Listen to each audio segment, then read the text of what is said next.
कच्चा फल टूट जाए तो वृक्ष को भी पीड़ा होती, फल को भी पीड़ा होती। और कच्चा फल कच्चा है,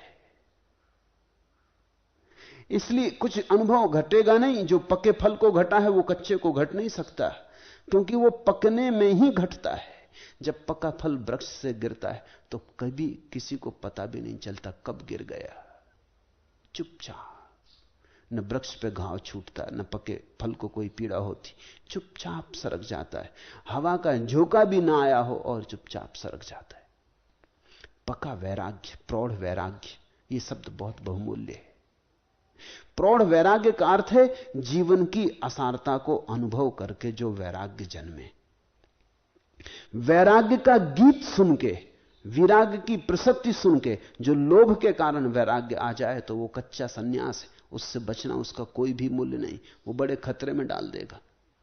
वो तुम्हें संसार का अनुभव भी ना करने देगा और समाधि तक भी ना जाने देगा। तुम बीच में अटक जाओगे त्रिशंकु की भांति।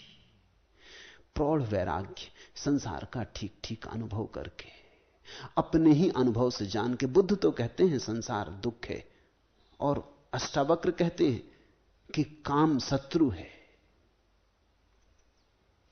और महावीर कहते हैं अर्थ में सिर्फ अनर्थ है।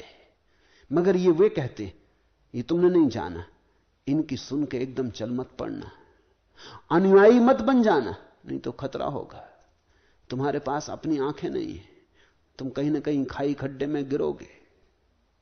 इनकी बात समझना और जीवन की कसौटी पे कसना।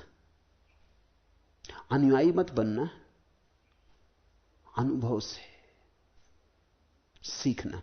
ये कहते हैं तो ठीक ही कहते होंगे, इस पे विश्वास कर लेने की कोई जरूरत नहीं है। ये कहते हैं तो ठीक ही कहते होंगे, इस पर अविश्वास करने की भी कोई जरूरत नहीं है, लेकिन इस पर प्रयोग करने की जरूरत है। ये जो कहते हैं उसे जीवन में उतारना, देखना, देखना अपनी वासना को।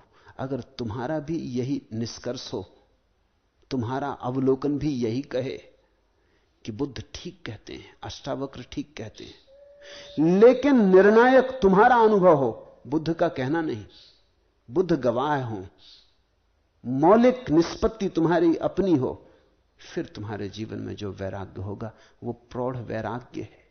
जहां जहां तृष्णा हो वहां वहां संसार जान।